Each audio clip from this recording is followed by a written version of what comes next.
नमस्कार, मैं हूं Shekhar and you are watching me on Techno Shekhar. आज कुछ जो हम लोग का क्लासेस का पोर्शन है, एजुकेशन का पोर्शन, उसमें ऑनलाइन शिक्षण और जो मैनेजमेंट की टीम है, जो पहले प्रबंधक जी लोग विद्यालय चलाते थे, उनमें और आज ऑनलाइन एजुकेशन में क्या फर्क आया है। क्योंकि हम लोग तो जो भी मैनेजमेंट और जो भी क्लासेस चलाए हैं, वो संयोग ये था कि हमने ऑनलाइन क्लासेस पर ज्यादा प्रमोट किया है। उसके लिए हम लोगों ने काफी काम किया, ऑनलाइन ऐप डेवलप किए, उसके जरिए बच्चों को शिक्षण भी कराया जाता है। लेकिन क्या ये कितने लेवल पर सही है और बच्चे कितना इससे लाभान्वित हो पा रहे हैं, कितने बच्चों को इसका फायदा मिल रहा है, और हमारी शिक्षण पद्धति में और जो प्रबंधक जी लोग हैं उनकी शिक्षण पद्धति में कितना डिफरेंस रहा है। आज हमारे साथ बैठे हैं डॉक्टर रमेश चंद्रा, जिनका खुद एक विद्यालय चलता है और ये एज ए प्रबंधक के रूप में इनका रेपुटेटेड स्कूल है। ये 20 साल से अपने स्कूल को गवर्न कर रहे हैं। आज 2 साल से इनका स्कूल बंद है। तो इनका कहना यह है कि वित्त विहीन जितने भी स्कूल और कॉलेज हैं, उनकी भी कुछ पीड़ा है। जरा इनसे बात करते हैं कि हमारी टेक्नोलॉजी में और इस टेक्नोलॉजी में जो जिस पद्धति पे ये लोग विद्यालय चलाते थे, उसमें क्या फर्क है, कितना बच्चे इनके जरिए लाभान्वित होते थे और कितने हम लोगों के जरिए। तो ये टॉपिक है, इस मुद्दे पर हम लोग आज बात करने वाले हैं। तो रमेश चंद्रा जी बताएं सर। हम लोग चूंकि ग्रामीण इलाके से आते हैं और ग्रामीण इलाके में जो बच्चे पढ़ रहे हैं, ऑनलाइन पढ़ाई तो ठीक हो रही है, इसमें कहीं कोई दिक्कत नहीं आ रही है। लेकिन ग्रामीण इलाकों में जो बच्चे हमारे हैं, गरीब तबके के बच्चे हैं, उनके पास उसमें संसाधन नहीं है कि वो अच्छी से अच्छी मोबाइल ले सकें। चलिए मोबाइल ले लिए तो कहीं टावर की समस्या आ जा रही है। फिलहाल इस कोरोना काल में जो दिक्कतें सरकार के सामने हैं, हम लोगों के सामने हैं, उसको देखते हुए जो ऑनलाइन क्लास चल रहे हैं वो एक हद तक ठीक है। लेकिन सबसे बड़ी समस्या हम लोगों के सामने आ गई है, चूंकि हम लोग वित्त विहीन विद्यालय वाले हैं। बहुत बड़ी समस्या हमारे सामने इस चीज की है कि जो हमारे शिक्षक हैं, जो भाई हमारे पढ़ाना चाहते थे, वो आज घर बैठे हुए हैं। पिछले साल से भी घर बैठे थे, इस साल भी घर बैठे हैं। 1 वर्ष हो गया। जो प्राइवेट टीचर है, जो हम प्राइवेट टीचर रखे हुए हैं, क्योंकि हम तो वेतन देते हैं अपने पास से, बच्चों से फीस लेते हैं, उसमें जो भी एडजस्ट करते हैं उसी में से देना पड़ता। तो जब मेरे पास बच्चे आ नहीं रहे हैं, जब क्लास चल नहीं रहा है, तो उन हमारे जो शिक्षक बंधु हैं उनके सामने बड़ी दिक्कत आ गई है। और दिक्कत हम लोगों के सामने भी है कि हम लोग वेतन दे कहां से। ऐसी परिस्थिति में जैसे लोग बता रहे हैं कि बच्चे स्कूल आए चाहे ना आए, फिर भी प्रबंधक लोग दबाव बना के उसमें पैसा ले रहे हैं, फीस ले रहे हैं। कितने हद तक सही है? ये बहुत जगह पे नहीं है। ये जो भी कह रहे हैं, हमें लगता है कि हो सकता है कहीं पे, लेकिन इधर जितने भी वित्त विहीन वाले लोग हैं, जिनकी हाई स्कूल इंटर की मान्यता वित्त विहीन है, वे लोग ऐसा कभी नहीं कर पा रहे हैं। क्योंकि न तो उनके यहाँ ऑनलाइन की पूरी सुविधा हो पा रही है और न बच्चे आ पा रहे हैं। हम लोग परेशान हैं कि अपने शिक्षकों का वेतन कैसे दें। ऐसी स्थिति में जहां लॉकडाउन चल रहा है, हम तो समझते हैं कि एक लेबर बहुत अच्छा है बेचारा, शाम को ठेला चला करके, सब्जी बेच करके और ईट और दर्रा कमा करके भी कुछ कर ले रहा है। लेकिन हमारे शिक्षक भाई मजबूर हैं कि एक तो मैं टीचर बन गया और ऐसी परिस्थिति में वो मडिकम कर नहीं सकता, वो ऐसी परिस्थिति में ठेला चला नहीं सकता। तो हमारे टीचर जो पढ़े लिख करके आए हैं, जिनको हम लोग MA BEd टीचर रखे हुए हैं, जिनको नौकरी नहीं मिली, आज उनकी हालत बहुत ही खराब है। इसलिए मैं आपके मार्फत चाहूंगा कि सरकार इस पर भी थोड़ा ध्यान दे, क्योंकि हमारे शिक्षकों के कुछ भी हो, थोड़ा शिक्षकों की तरफ ध्यान दे करके इनका भी भला कर दे। प्राइवेट कोचिंग जो लोग चला रहे हैं, जो लोग इसको आपका मैनेजमेंट है, तो जैसे पहले आप स्टाफ रखते थे, मान लीजिए पहले आपके पास बच्चे रहे होंगे तो स्टाफ भी रहा होगा ज्यादातर, क्या गिरावट हुआ उसमें स्टाफ में? नहीं, स्टाफ में तो गिरावट ऐसे नहीं हुआ, क्योंकि हम टीचर को भेजे कहाँ।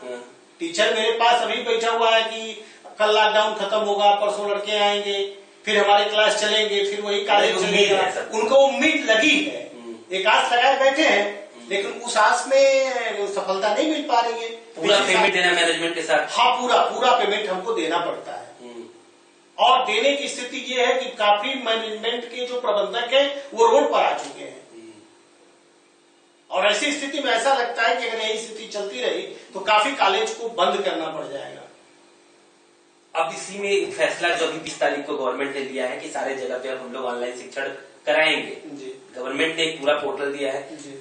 अगर सारे लोग, सारे स्टूडेंट इस चीज को मान लेते हैं कि हाँ अब हम लोग को ऑनलाइन ही पढ़ना है, उसमें आपको क्या नुकसान, फायदा? कोई नुकसान नहीं है, बहुत अच्छा है। अगर इस तरह की व्यवस्था हो जाती है, ऑनलाइन ही पढ़ेंगे तो उसमें कोई दिक्कत नहीं है। लेकिन एक प्रश्न आता है कि जो शिक्षक हमारे हैं, उन शिक्षक की कोई न कोई व्यवस्था होनी चाहिए।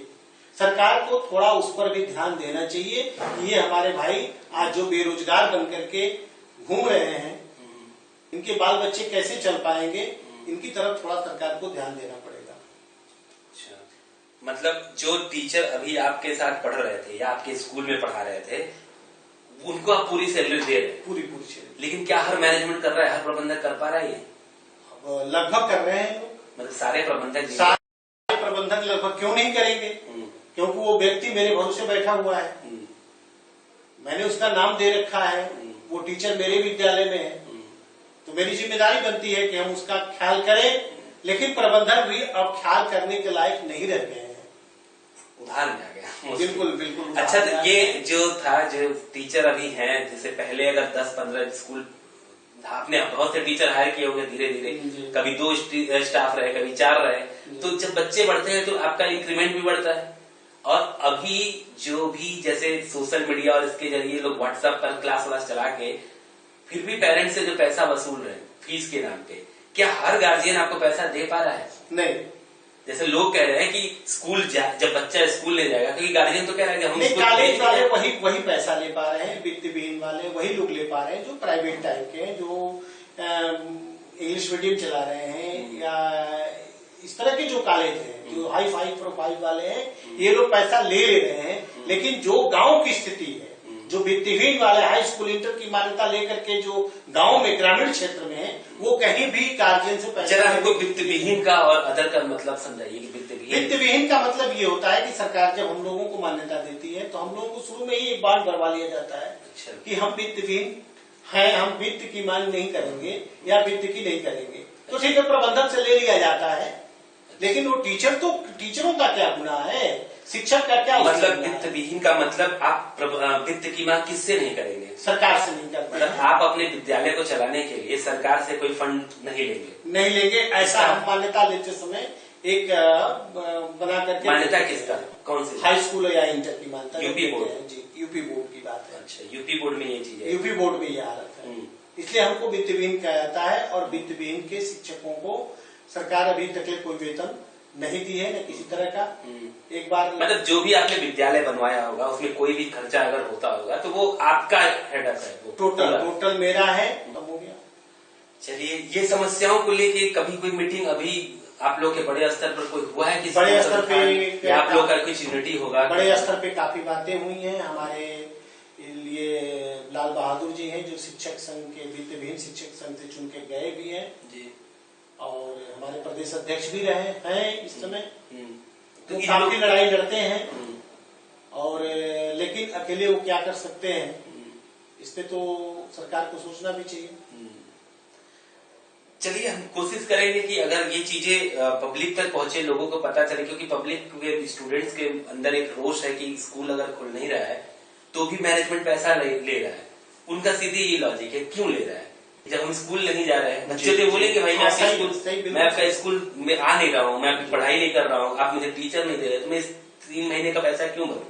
नहीं, तो मेरी जानकारी जहां तक है कि अभी भी यूपी बोर्ड के जितने भी कॉलेज चल रहे हैं, हमें नहीं लगता कि जहां क्लास न चला हो और वहां का प्रबंधक इस तरह की बात किया हो कि नहीं फीस चाहिए। अच्छा, हाँ, मेरी ये जानकारी में है कि क्लास चल रहा है। क्लास चलेगा तो फीस लेते हैं।